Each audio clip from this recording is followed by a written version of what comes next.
পুজোর আয়োজন ঘিরে বচসা থেকে হাতাহাতি। ইংরেজ বাজারে দুর্গা পুজোর আয়োজন ঘিরে উত্তেজনা সৃষ্টি।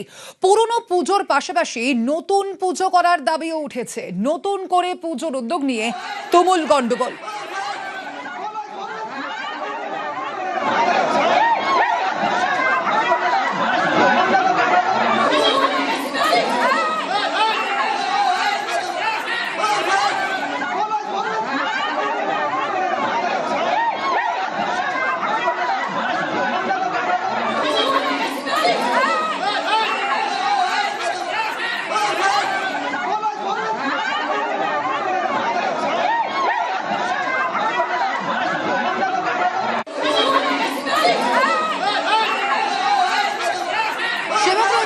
সঙ্গে সেবক ঠিক কি কারণে এই বচসা পুজোর আয়োজন নিয়ে? একদমই দেখো সোনালী, পুরনো পুজো ওই এলাকায় রয়েছে বেশ কিছুদিন ধরে, দীর্ঘদিন ধরে প্রাচীন পুজো।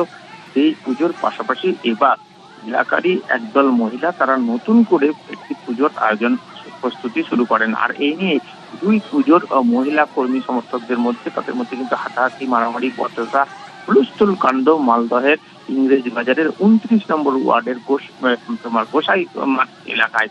এই এলাকাতেই একদল মহিলা এবার নিজেরা নতুন করে একটি পুজোর প্রস্তুতি শুরু করেন এবং প্রস্তুতি বৈঠক হচ্ছিল কাল রাতে, এবং সেখানেই দুপক্ষের মধ্যে গোলমাল বাঁধে। কারণ পুরনো পুজোর যারা উদ্যোক্তা তারা দাবি করে আসছিলেন যে এই পুজো যদি আবার নতুন করে এলাকায় একটি পুজো হয় তাতে পুরনো যে প্রাচীন পুজো সেই পুজোর জৌলুস কমবে, তা না করে একসঙ্গে পুজো হোক, পুজো যাতে নতুন করে কেউ না করেন এমনটাই বলা হচ্ছিল। কিন্তু যারা নতুন করে পুজোর আয়োজন করছেন তারা বলছেন তাদের এলাকাগুলি তুলনায় নিঝুম থাকে, সেখানকার শিশু বয়স্ক তারা আনন্দ নিতে পারে না, তাই তারা চাইছিলেন ছোট করে আরো একটি পুজো করতে। কিন্তু তাদেরকে হুমকির মুখে পড়তে হয়েছে। বিজেপি কাউন্সিলর তিনি পুরনো পুজোর পক্ষ নিয়েছেন এমনটাও অভিযোগ উঠছে, এবং কাউন্সিলরের উপস্থিতিতেই গোলমাল বেঁধে যায়। পুরো বিষয়টি নিয়ে কিন্তু উত্তেজনা তৈরি হয় এলাকায়। ওকে,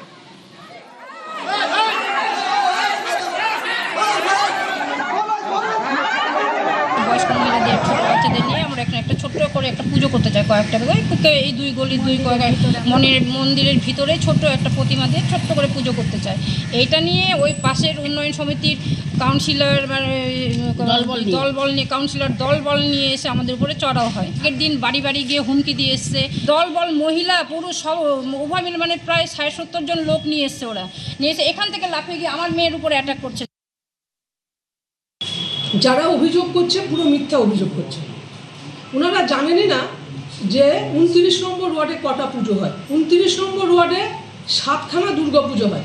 এখানে কিছু সিপিএমের লোক যারা ডিভাইড অ্যান্ড রুল পলিসি করে সমাজকে বিভক্ত করে তাদের শাসন চালু করতে চাইছে। এখানে 57 বছরের যে পূজাটা সেটা খুব সুন্দরভাবে সবাই মিলিতভাবে পূজা হয়। তো এই পূজাটাকে ভেঙে ওরা নতুন একটা পূজা করতে চাইছে।